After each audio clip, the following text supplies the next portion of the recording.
கர்த்தருடைய நாமம் மகிமைப்படுவதாக.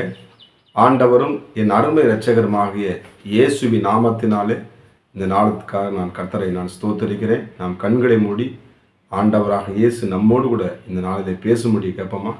பரிசுத்தமும் கிருபை நிறைந்த நல்ல ஆண்டவரே, நீ நன்மை செய்கிறவராக சுற்றி கொண்டிருக்கிறீங்கப்பா.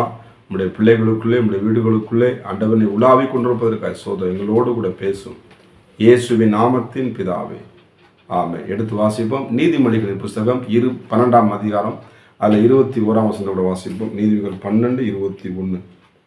நீதிமானுக்கு ஒரு கேடும் வராது, துன்மார்க்கரோ தீமையிலே நிறையப்படுவார்கள். கர்த்தருக்கு மகிமை உண்டாவதாக. நீதிமானுக்கு ஒரு கேடும் வராது. அருமையான தேவனுடைய பிள்ளைகளே, எத்தனை பேர் உங்களுக்கு கேடு செய்கிறாங்களா? நான் நல்லதாக அவங்க செய்கிறேன், ஆனால் எனக்கு அவங்க கேடாக நினைக்கிறாங்க.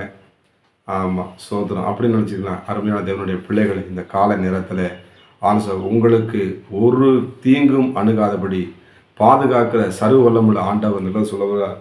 அது ஒரு நாள் என்ன பண்ணாது, அது தொடாது. எந்த விதமான தீங்கு என்ன பண்ணாது. அது மாதிரி சொல்வது அது முக்கியமான வசனம். நீதிமானுக்கு ஒரு கேடும். இன்னைக்கு கேடான காரியம் இன்னைக்கு திணிறது நடைபெறுது பாருங்கள். இந்த நாளில் கூட ஆண்டவர் எல்லா கேட்டுக்கும் விலக்கி நம்மளை பாதுகாக்கிற ஆண்டவர்.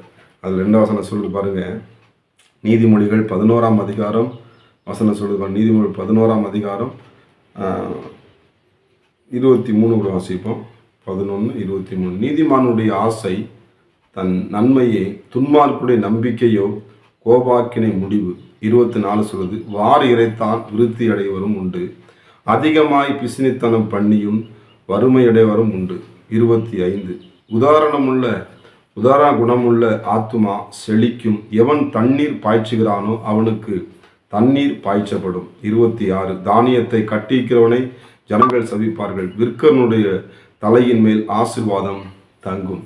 இந்த ஆசீர்வாதத்தை பெற்றுக்கொள்கிறதான இந்த நீதிமான் இந்த நாளிலும் கூட இந்த ஆசீர்வாதத்தை தேவனாகிய கர்த்தர் உங்களுக்கு கொடுக்குறார். நீங்கள் என்ன பண்ணணும்? நல்ல தாராளமான குணமுள்ளவங்களாக சொல்லுவாங்களே சில பேர், ஒரு கபடம் இல்லாத மனுஷன்ப்பா அப்படிப்பாங்க. நல்ல மனுஷன் பேசினால வடகுன்னு பேச மாட்டார், சொல்லுன்னு பேச மாட்டார். ஆமாம், கர்த்தருக்கு சொல்லுது. அவர்கிட்ட இருக்க இல்லையா என்ன பண்ணுவார்? உடனே ஆமாம் சார் நல்ல வார்த்தையில் சொல்லுவாங்க, பேசினா சந்தோஷமாக இருக்கும். நீதிமான் யானா அவன் நீதியை செய்கிறவன், தேவனாகிய கர்த்தருடைய குணாதிசயங்களை பின்பற்றுகிறவன் தான் இந்த நீதிமான். அவன் எப்படி இருப்பானா? வாரி இறைப்பானா. கர்த்தருக்கு சோதனை எதை?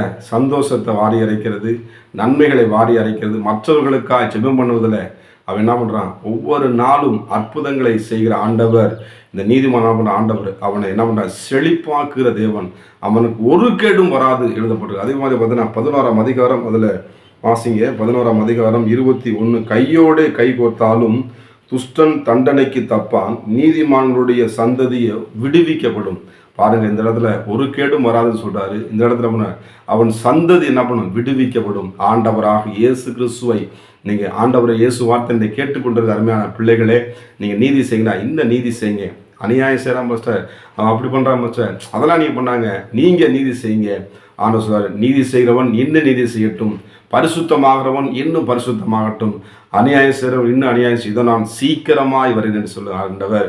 இந்த நாளில் வாழ்க்கை இருக்கிற எல்லா கேட்டுக்கும் விலக்கி, எல்லா அக்கிரமத்துக்கும் விலக்கி உங்களை பாதுகாக்கிற ஆண்டவர், பராமரிக்கிற ஆண்டவர், ஆளுகை செய்கிற ஆண்டவர் உங்களோடு கூட இருந்து உங்களை நடத்தி உங்களை ஆசீர்வதிப்பாராக.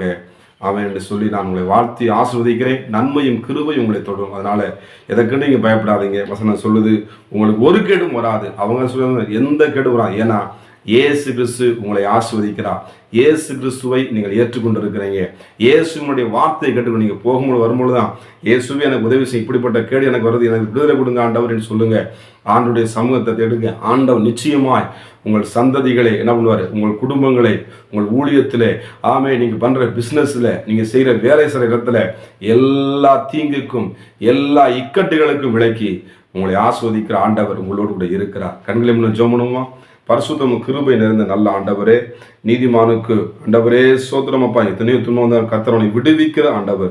அவனுக்கு ஒரு கேடும் வராது என்று எழுதப்பட்டிருக்கிறது. எனக்கு பூமியிலே எத்தனையோ கேடுகள் நடைபெறுகிறது. ஆனாலும் கூட இந்த நாளிலே ஆண்டவரை இந்த பிள்ளைகள் எல்லா கேட்டுக்கும் விலக்கி புதிய நாளை காண செய்தீரே, நன்றி செலுத்துகிற. தொடர்ந்து நாமம் மகிமைப்படட்டும். இவர்களை பார்த்து கொண்டிருக்கிற கேட்டுக்கொண்டிருக்கிற ஒவ்வொரு குடும்பத்தையும் ஆண்டவர் ஊழியத்தையும் ஆண்டவரே பள்ளிக்கூடத்துக்கு போகிற காலேஜுக்கு போகிற வேலைக்கு ஒவ்வொரு பிள்ளைகள் நன்மையும் கிருபையும் இவர்களை தொடரட்டும். இவர்களை ஆசீர்வதிக்கிறேன் இயேசுவின் நாமத்தின் பிதாவே, ஆமென். God bless you. கர்த்தர் உங்களை ஆசீர்வதிப்பாராக. தீமை உன்னை அணுகாது, துன்பம் உன்னை தீண்டாது, உன்னோடு நான் இருக்கின்றேன். பாதை உன்னை நெருங்காது, பொல்லாப்பு நேரிடாது, உன்னை நான் காத்திடுவேன். அஞ்சாதே, திகையாதே, கலங்காதே, நீ பயப்படாதே.